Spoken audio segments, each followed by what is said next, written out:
नमस्कार दोस्तों, welcome you to GK tricks. इस वीडियो में हम रीट एग्जाम 2022 के लिए स्थानीय स्वशासन से संबंधित सारे इंपॉर्टेंट क्वेश्चन हम इस वीडियो में कवर करने वाले हैं। तो आप इस वीडियो को ध्यानपूर्वक अंत तक देखिएगा। इस वीडियो को आपको एक टेस्ट के रूप में भी लेना है और वीडियो के एंड में आपका जो भी स्कोर रहे वो आप कमेंट सेक्शन में शेयर करिएगा।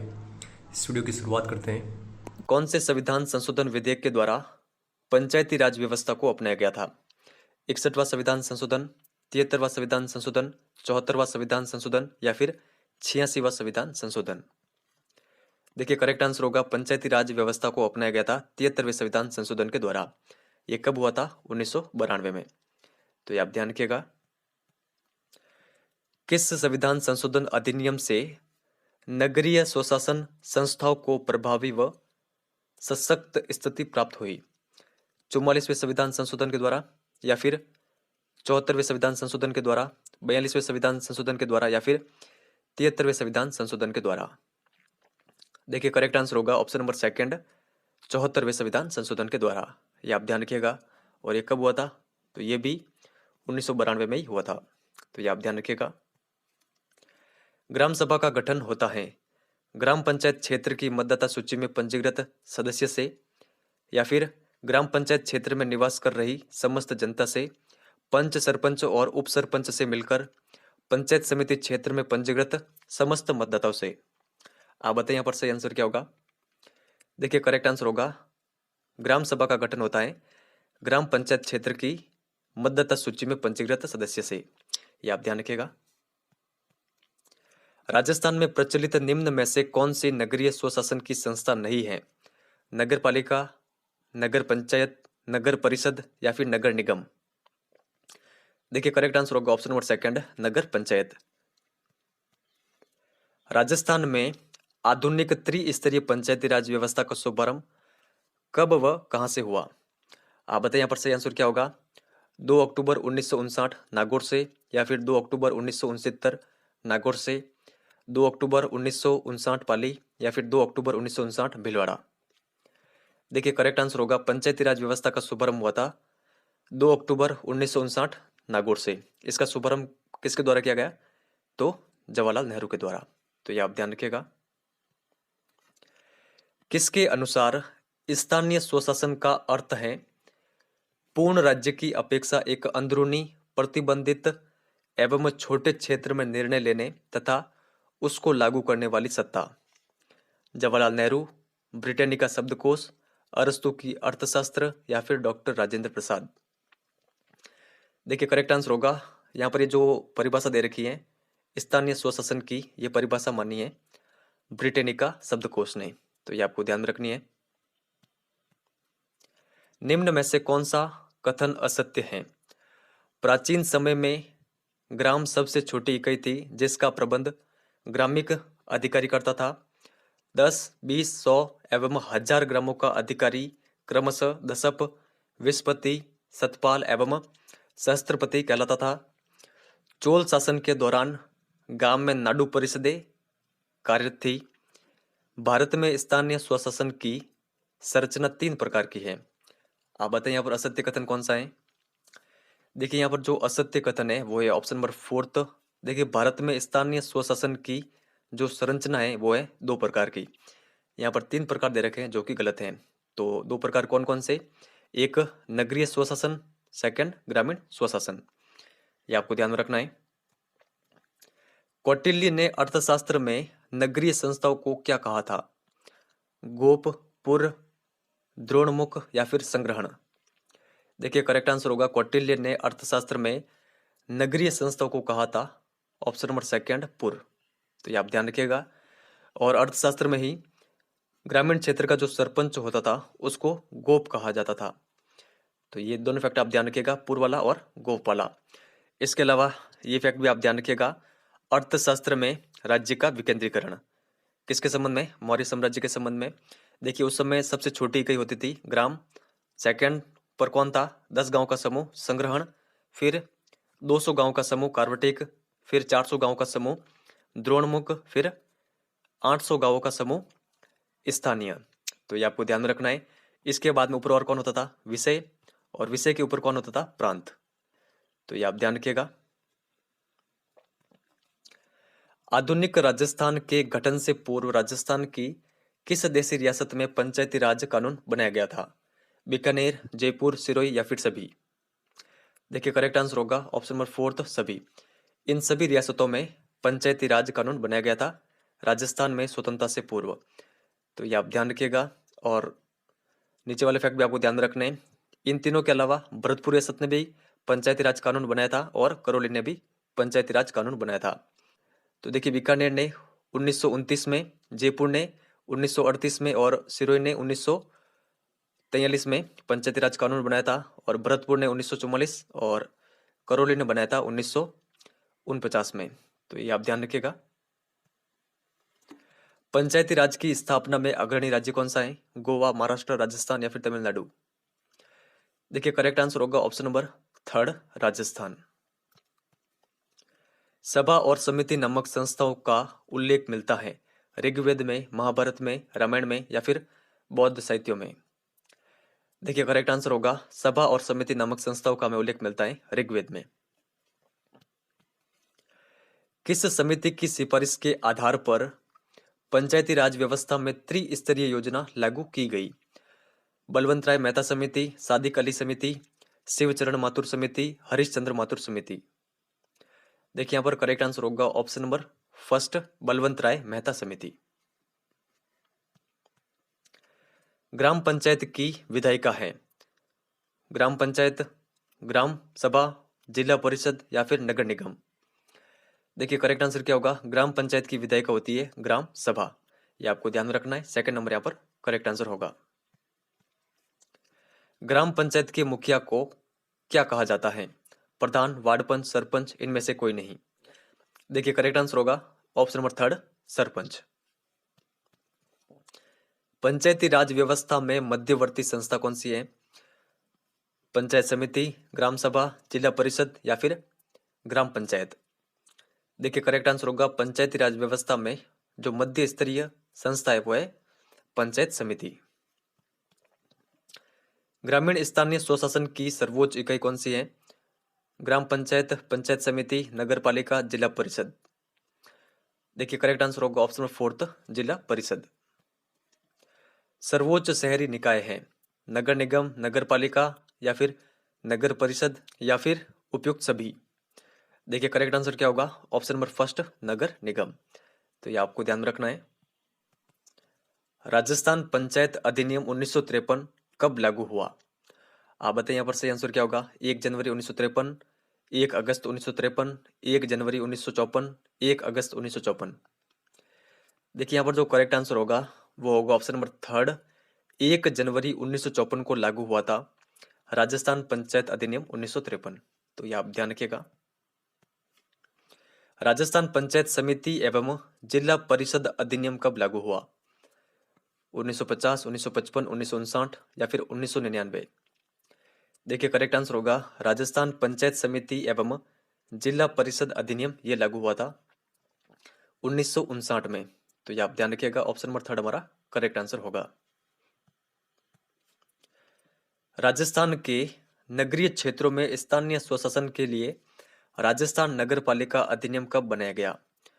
1950 में, 1952, 1956 या फिर 1959? देखिए करेक्ट आंसर होगा राजस्थान नगर पालिका अधिनियम ये बनाया गया था 1959 में। तो यहाँ पर फोर्थ नंबर हमारा करेक्ट आंसर होगा। तो ये आप ध्यान रखिएगा। समिति और उनके गठन वर्ष के संबंध में गलत युग्म है।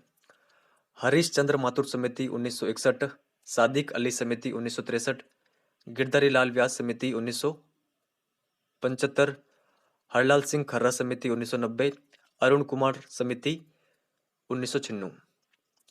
देखिए करेक्ट आंसर होगा option number first, Harishchandra Mathur समिति। देखिए इसका गठन 1961 में नहीं हुआ था, इसका गठन हुआ था 1963 में। तो बाकी के जितने भी ये समितियां दे रखी है इनके सामने इनका जो गठन वर्ष है ये सही है। तो ये आप ध्यान रखिएगा। इसके अलावा नीचे वाले फैक्ट आप ध्यान रखिएगा। शिवचरण माथुर आयोग 2000 और गुलाबचंद कटारिया मंत्रिमंडलीय उप समिति इसका गठन 2005 में हुआ था। सारे फैक्ट बुक में दे रखे हैं तो सभी आपको ध्यान रखने हैं। 73वें एवं 74वें संविधान संशोधन के अनुकरण में राजस्थान सरकार ने पंचायती राज व्यवस्था अधिनियम कब लागू किया? 1991, 1993, 1994 या फिर 1995? देखिए करेक्ट आंसर होगा ऑप्शन नंबर थर्ड 1994 में। तो ये क्वेश्चन काफी अधिक इंपॉर्टेंट है, ये आप कंटेस्टली ध्यान रखिएगा। इसके अलावा नीचे वाला फैक्ट भी आपको ध्यान रखना है।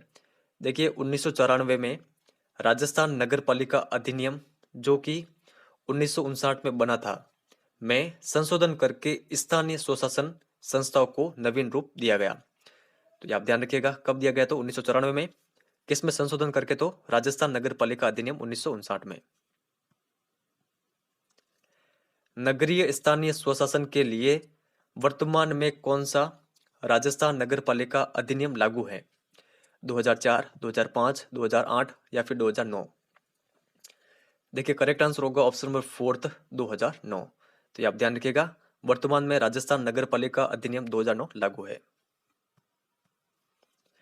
राजस्थान पंचायती राज अधिनियम 1994 के किस अध्याय में ग्राम सभा के बारे में विस्तृत विवरण दे रखा है? 2 क, 5 क, 8 क, 10 क? तो देखिए इसका करेक्ट आंसर होगा ऑप्शन नंबर फर्स्ट अध्याय 2 क। ग्राम सभा के किसी बैठक के लिए गणपूर्ति आवश्यक है? 1/5वां भाग, 1/10वां भाग, 1/8वां भाग या फिर 1/2 भाग? आप बताएं यहाँ पर कौन सा सही है। देखिए ग्राम सभा की बैठकों के लिए जो गणपूर्ति आवश्यक है वो है 1/10वां भाग। ग्राम सभा की प्रत्येक वर्ष में कम से कम कितनी बैठकें होनी जरूरी है? 2, 4, 6 या फिर 8? देखिए करेक्ट आंसर होगा ऑप्शन नंबर फर्स्ट 2 बैठकें। ग्राम पंचायत किसके प्रति जवाबदेह है? राज्य सरकार के प्रति, ग्राम सभा के प्रति, पंचायत समिति के प्रति, सचिव के प्रति? देखिए करेक्ट आंसर होगा जो ग्राम पंचायतें होती है ये जवाबदेह है ग्राम सभा के प्रति। ये आप ध्यान रखिएगा। नीचे वाला फैक्ट भी आपको ध्यान रखना है। ग्राम पंचायत को ग्राम सभा की कार्यकारिणी समिति भी कहा जाता है। निम्न में से कौन सा कथन गलत है? सरपंच का चुनाव लड़ने के लिए 21 वर्ष से अधिक उम्र होनी चाहिए। ग्राम पंचायत का कार्यकाल पंचायत समिति एवं जिला परिषद की भांति 5 वर्ष रखा गया है। राज्य में 3000 तक की जनसंख्या वाली पंचायत में 1 सरपंच और 9 वार्ड पंच होते हैं, कोई नहीं। देखिए यहाँ पर जो करेक्ट आंसर होगा, जो यहाँ पर गलत कथन है वो है कोई नहीं। तीनों कथन यहाँ पर सत्य हैं, तो तीनों कथनों के बारे में आपको ध्यान रखना है। निम्नलिखित को सुमेलित कीजिए। तो यहाँ पर आपको वीडियो को पॉज करना है। इसका आपको जो भी सही आंसर लगता है वो आपको इस वीडियो के कमेंट सेक्शन में लिख के बताना है। देखिए बैठकों के संबंध में ये क्वेश्चन है, तो मैं आपको इसका सही आंसर बता देता हूँ। देखिए ग्राम पंचायत इसके लिए जो आएगा ये आएगा ऑप्शन नंबर सी, प्रत्येक 15 दिन में कम से कम 1 बार बैठक। पंचायत समिति के लिए ऑप्शन नंबर बी होगा, प्रत्येक माह में कम से कम 1 बार बैठक। और जिला परिषद के लिए प्रत्येक 3 माह में कम से कम 1 बार बैठक। तो ये आप ध्यान रखिएगा। तो फर्स्ट का क्या हो रहा है, फर्स्ट का सी 2 ऑप्शन में दे रखे हैं, सेकंड का बी ऑप्शन नंबर फोर्थ में दे रखा है। तो यही हमारा करेक्ट आंसर है। सरपंच और वार्ड पंच का चुनाव होता है प्रत्यक्ष रूप से, अप्रत्यक्ष रूप से, मनोनीत, कोई नहीं। देखिए करेक्ट आंसर होगा सरपंच और वार्ड पंच का चुनाव होता है प्रत्यक्ष रूप से। ग्राम पंचायत के सरपंच और उप सरपंच को पद ग्रहण के कितने वर्ष बाद ही अविश्वास प्रस्ताव द्वारा हटाने का प्रावधान है? 2 वर्ष, 3 वर्ष, 4 वर्ष या फिर 5 वर्ष? देखिए करेक्ट आंसर होगा ऑप्शन नंबर फर्स्ट 2 वर्ष। पंचायतों की बैठकों की अध्यक्षता सरपंच की अनुपस्थिति में कौन करता है? वार्ड पंच, उप सरपंच, प्रधान, कोई नहीं। देखिए करेक्ट आंसर होगा ऑप्शन नंबर सेकंड उप सरपंच। और नीचे वाले फैक्ट भी आपको ध्यान में रखने हैं। राजस्थान पंचायती राज अधिनियम 1994 की प्रथम अनुसूची में ग्राम पंचायत के लिए कार्यों का निर्धारण किया गया है। तो ग्राम पंचायत है इनके कार्य कौन कौन से हैं? साधारण कार्य, प्रशासनिक कार्य और अन्य कार्य। तो ये आप ध्यान रखिएगा किस अनुसूची में, ये आपको जरूर ध्यान रखना है, प्रथम अनुसूची में। पंचायत समिति के सदस्य कौन होते हैं? निर्धारित प्रादेशिक निर्वाचन क्षेत्रों से प्रत्यक्ष निर्वाचित सदस्य, पंचायत समिति क्षेत्र से प्रतिनिधित्व करने वाले सभी विधानसभा सदस्य, पंचायत समिति क्षेत्र की सभी ग्राम पंचायतों के सरपंच या फिर सभी। देखिए करेक्ट आंसर यहाँ पर क्या होगा, पंचायत समिति के ये सभी सदस्य होते हैं, तो सभी हमारा करेक्ट आंसर होगा। आप ये कंटेस्टली ध्यान रखिएगा सारे फैक्ट। निम्न में से कौन सा कथन सत्य नहीं है? पंचायत समिति के सदस्यों की न्यूनतम संख्या 15 है, जिला परिषद के सदस्यों की न्यूनतम संख्या 17 है, राजस्थान में कुल 295 जिला परिषदें हैं, कोई नहीं। देखिए यहाँ पर करेक्ट आंसर होगा ऑप्शन नंबर 3। ये कथन क्या है, असत्य है। देखिए राजस्थान में वर्तमान में कुल 33 जिला परिषदें हैं, यहाँ पर 295 दे रखी है जो कि गलत है। बाकी के ऊपर के दोनों फैक्ट आप ध्यान रखिएगा, ये सत्य है। राजस्थान पंचायती राज अधिनियम 1994 की कौन सी अनुसूची में राज्य की पंचायत समिति के कार्यों का निर्धारण किया गया है? यहाँ पर पंचायत समितियों के बारे में पूछ रहे, आपको ध्यान रखना है। प्रथम अनुसूची, द्वितीय अनुसूची, तृतीय अनुसूची या फिर चतुर्थ अनुसूची। देखिए यहाँ पर जो करेक्ट आंसर होगा वो होगा ऑप्शन नंबर 2, द्वितीय अनुसूची में पंचायत समिति के कार्यों का निर्धारण किया गया है, तो ये आप ध्यान रखिएगा। और देखिए इसी एक्ट की जो प्रथम अनुसूची है, जस्ट हमने आगे देखा था, इसमें ग्राम सभा के कार्यों का निर्धारण किया गया है, और जो थर्ड अनुसूची है इसमें जिला परिषद के कार्यों का निर्धारण किया गया है। तो तीनों अनुसूचियों के बारे में आपको ध्यान में रखना है। किसकी बैठक के लिए गणपूर्ति हेतु कुल संख्या का 1/3 उपस्थिति आवश्यक है? ग्राम पंचायत, पंचायत समिति, जिला परिषद या फिर सभी। देखिए यहाँ पर जो करेक्ट आंसर होगा, इन सभी की बैठकों के लिए जो गणपूर्ति हेतु आवश्यक सदस्यों की संख्या है वो होनी चाहिए कुल सदस्यों की 1/3। तो ये आप ध्यान रखिएगा, तो सभी हमारा करेक्ट आंसर होगा। जिला परिषद का गठन सदस्यों से मिलकर होता है, तो किन सदस्यों से मिलकर होता है? निर्धारित प्रादेशिक निर्वाचन क्षेत्रों से प्रत्यक्ष निर्वाचित सदस्य, जिला परिषद क्षेत्र से निर्वाचित लोकसभा विधानसभा सदस्य, जिला परिषद क्षेत्र से निर्वाचक के रूप में पंजीकृत राज्यसभा सदस्य, या फिर जिला परिषद क्षेत्र की समस्त पंचायत समितियों के प्रधान, या फिर सभी।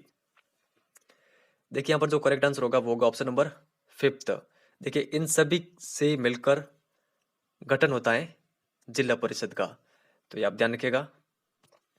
सरपंच, उप सरपंच, प्रधान, उप प्रधान, जिला प्रमुख एवं उप जिला प्रमुख को हटाया जा सकता है अविश्वास प्रस्ताव के द्वारा 1/3 बहुमत से, अविश्वास प्रस्ताव द्वारा 2/3 बहुमत से, अविश्वास प्रस्ताव के द्वारा 3/4 बहुमत से, या फिर कोई नहीं। देखिए काफी अधिक इंपॉर्टेंट प्रश्न है, यहाँ से आपके अलग अलग प्रश्न भी रेडी हो सकते हैं, जैसे कि सरपंच को हटाया जा सकता है, उप सरपंच को हटाया जा सकता है, प्रधान, उप प्रधान, जिला प्रमुख या फिर उप जिला प्रमुख को। तो देखिए इन सभी को हटाने के लिए यहाँ पर जितनी बहुमत की आवश्यकता होती है वो है ऑप्शन नंबर 3, अविश्वास प्रस्ताव के द्वारा 3/4 बहुमत से। ये आप कंटेस्टली ध्यान रखिएगा। जिला परिषद चुनाव के आयोजन का दायित्व किसके पास होता है? केंद्र सरकार के पास, राज्य सरकार के पास, राज्य निर्वाचन आयोग के पास, या फिर उच्च न्यायालय के पास। देखिए करेक्ट आंसर होगा ऑप्शन नंबर 3, राज्य निर्वाचन आयोग के पास। निम्नलिखित को सुमेलित कीजिए अध्यक्ष द्वारा त्यागपत्र के संबंध में। तो आप बताइए यहाँ पर सही आंसर क्या होगा। वीडियो को पॉज करना है और आपको आपका आंसर बताना है। आपको बताना है कि जो सरपंच है वो अपना त्यागपत्र किसको देता है, प्रधान किसको त्यागपत्र देता है, और जिला प्रमुख किसको त्यागपत्र देता है। तो देखिए मैं अब आपको इसका सही आंसर बता देता हूँ। देखिए सरपंच के द्वारा त्यागपत्र दिया जाता है बीडीओ को, जो प्रधान है इसके द्वारा जिला प्रमुख को त्यागपत्र दिया जाता है, और जो जिला प्रमुख है इसके द्वारा त्यागपत्र दिया जाता है संभागीय आयुक्त को। तो करेक्ट आंसर क्या होगा?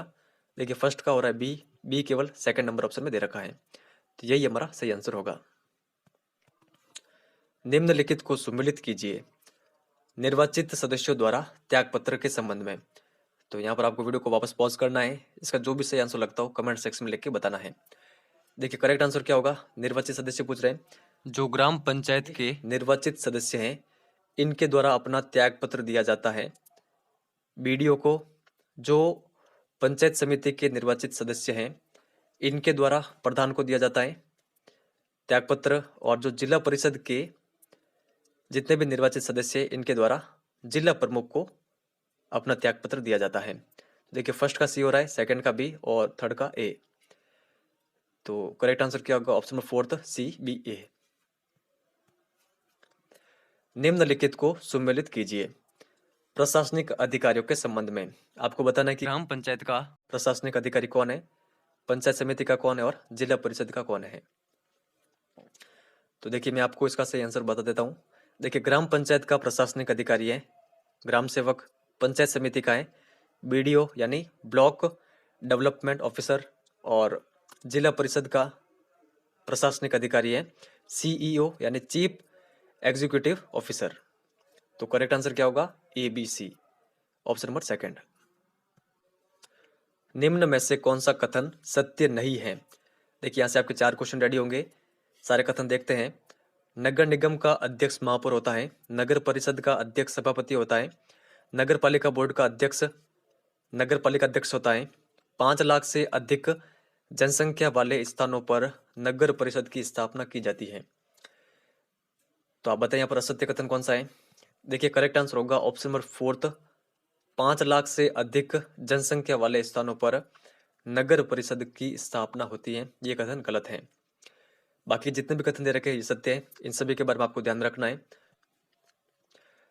नगर का प्रथम नागरिक कौन होता है? सभापति, महापौर, जिला प्रमुख, प्रधान। आप बताइए यहाँ पर सही आंसर क्या होगा? देखिए करेक्ट आंसर होगा ऑप्शन नंबर सेकंड, महापौर, और इसका कार्यकाल कितना होता है? 5 वर्ष। नगर निगम के कार्य में मदद करने के लिए राज्य सरकार द्वारा किस अधिकारी की नियुक्ति की जाती है? मुख्य कार्यपालक अधिकारी, खंड विकास अधिकारी, सरपंच, उप जिला प्रमुख। देखिए करेक्ट आंसर होगा ऑप्शन नंबर फर्स्ट, मुख्य कार्यपालक अधिकारी। पार्षदों का चुनाव होता है मनोनीत रूप से, अप्रत्यक्ष रूप से, प्रत्यक्ष रूप से, वयस्क मताधिकार द्वारा, गुप्त मतदान से, कोई नहीं। देखिए इसका करेक्ट आंसर होगा ऑप्शन नंबर थर्ड, प्रत्यक्ष रूप से, वयस्क मताधिकार द्वारा, गुप्त मतदान से। संविधान की कौन सी अनुसूची में नगरीय निकायों का वर्णन है? 8वीं अनुसूची, 10वीं अनुसूची, 11वीं अनुसूची या फिर 12वीं अनुसूची। देखिए 12वीं अनुसूची में नगरीय निकायों का वर्णन है, ये आप कंटेक्स्टली ध्यान रखिएगा। और जो 12वीं अनुसूची है इसके अंतर्गत नगरीय निकायों के कुल 18 कार्यों का वर्णन है, तो ये आप ध्यान रखिएगा। संविधान की कौन सी अनुसूची में पंचायती राज व्यवस्था का वर्णन है? 8वीं अनुसूची, 10वीं अनुसूची, 11वीं अनुसूची या फिर 12वीं अनुसूची। देखिए करेक्ट आंसर होगा ऑप्शन नंबर थर्ड, 11वीं अनुसूची में। और देखिए जो 11वीं अनुसूची है इसमें पंचायती राज व्यवस्था के 29 कार्यों का वर्णन है। और इसके अलावा ये भी आप ध्यान रखिएगा, इन 29 कार्यों में से राजस्थान सरकार ने जो अपने पंचायती राज व्यवस्था है इसमें कितने कार्यों को अपनाया है? 22 कार्यों को, तो ये ध्यान रखिएगा आप। सामान्य कार्य निष्पादन के लिए प्रत्येक नगर निकाय को कितने माह में कम से कम एक बैठक आवश्यक करनी होती है? 2 माह, 3 माह, 4 माह या फिर 5 माह। देखिए करेक्ट आंसर क्या होगा? ऑप्शन नंबर फर्स्ट, 2 माह में। भारत सरकार द्वारा छावनी बोर्ड अधिनियम कब पारित किया गया? 1924, 1940, 1948 या फिर 1956 में। देखिए करेक्ट आंसर होगा ऑप्शन नंबर फर्स्ट, 1924 में। नीचे वाला फैक्ट भी आप ध्यान रखिएगा, वर्तमान में देश के सभी छावनी मंडल सितंबर 2006 से लागू नए कानून के अधीन शासित हो रहे हैं। छावनी बोर्ड भारत सरकार के किस मंत्रालय से प्रशासित होते हैं? गृह मंत्रालय, रक्षा मंत्रालय, शिक्षा मंत्रालय, परिवहन मंत्रालय। देखिए करेक्ट आंसर क्या होगा? ऑप्शन नंबर सेकंड, रक्षा मंत्रालय। तो ये आप ध्यान रखिएगा। नीचे वाला फैक्ट भी आपको ध्यान रखना है, वर्तमान में राजस्थान में नसीराबाद में एकमात्र छावनी बोर्ड की स्थापना की गई है। छावनी बोर्ड के निर्वाचित सदस्यों का कार्यकाल कितना होता है? 4 वर्ष, 5 वर्ष, 6 वर्ष या फिर 7 वर्ष। देखिए करेक्ट आंसर क्या होगा? ऑप्शन नंबर सेकंड, 5 वर्ष। नीचे वाला फैक्ट भी आप ध्यान रखिएगा, जो सेना का मुख्य अधिकारी होता है वो छावनी बोर्ड का अध्यक्ष होता है, तो ये आप ध्यान रखिएगा। राजस्थान में वर्तमान में कुल कितनी ग्राम पंचायतें हैं? 9,000, 9,888, 11,316 या फिर 1200। देखिए करेक्ट आंसर क्या होगा, ऑप्शन नंबर थर्ड 11,316। तो ये आप ध्यान रखिएगा, वर्तमान में कुल ग्राम पंचायतें हैं 11,316। और ये मैंने डाटा कहाँ से लिया है, जो राजस्थान गवर्नमेंट की ऑफिशियल साइट है पंचायती राज वाली, वहां से ये डाटा लिया है। राजस्थान में वर्तमान में कुल कितनी पंचायत समितियां हैं? 295, 305, 352 या फिर 390। देखिए करेक्ट आंसर क्या होगा, ऑप्शन नंबर थर्ड 352। राजस्थान में वर्तमान में कुल नगर निगम कितने हैं? 7, 8, 9 या फिर 10। देखिए करेक्ट आंसर होगा ऑप्शन नंबर फोर्थ, राजस्थान में वर्तमान में कुल नगर निगम है 10। तो 10 कहाँ कहाँ पर है? जयपुर में 2, जोधपुर में 2 और कोटा में 2। तो 6 तो ये हो गई, और एक है उदयपुर में, एक भरतपुर, एक अजमेर और एक बीकानेर में। तो टोटल 10 नगर निगम है राजस्थान में, इनके बारे में आपको ध्यान में रखना है। राजस्थान में वर्तमान में कुल नगर परिषदें कितनी हैं? 30, 34, 40 या फिर 48। देखिए करेक्ट आंसर होगा ऑप्शन नंबर सेकंड 34। राजस्थान में वर्तमान में कुल कितनी नगर पालिकाएं हैं? 146, 152, 106, 210। देखिए करेक्ट आंसर होगा ऑप्शन नंबर सेकंड 152। राजस्थान में वर्तमान में कुल कितनी जिला परिषदें हैं? 32, 31, 33 या फिर 35। देखिए करेक्ट आंसर होगा ऑप्शन नंबर थर्ड, राजस्थान में वर्तमान में कुल जिला परिषद है 33। तो देखिए जो पंचायती राज की साइट है वहां पर ये इंडेक्स दे रखी है। तो देखिए इसमें सबसे ऊपर दे रखा है कुल जिला परिषद है, यहाँ पर आप देखिए 33 है। फिर है कुल पंचायत समितियां 352 दे रखी है यहाँ पर। भारतीय संविधान के भाग 9 में किसका उल्लेख है? संघ राज्य क्षेत्र का, पंचायत का, अनुसूचित और जनजाति क्षेत्र का या फिर निर्वाचन का। देखिए करेक्ट आंसर होगा भाग 9 में उल्लेख है पंचायत का। भारतीय संविधान के किस अनुच्छेद में पंचायतों का उल्लेख है? अनुच्छेद 243, 243 ओ, अनुच्छेद 243, अनुच्छेद 242, 243, अनुच्छेद 244। आप बताइए यहाँ पर सही आंसर क्या होगा। देखिए करेक्ट आंसर है पंचायतों का उल्लेख है अनुच्छेद 243, 243 ओ में। और इसके अलावा नीचे वाला फैक्ट भी आप ध्यान रखिएगा, नगर पालिका का उल्लेख है अनुच्छेद 243 पी से लगाकर 243 जेड जी तक। और अध्याय की बात करें कि संविधान के कौन से अध्याय या फिर भाग में, तो भाग 9 ए में नगर पालिका का उल्लेख है। तो ये सारे फैक्ट आप ध्यान रखिएगा। तो चलिए इस वीडियो में इतना ही है। वीडियो अगर आपको हेल्पफुल लगा हो तो लाइक शेयर जरूर करना। धन्यवाद।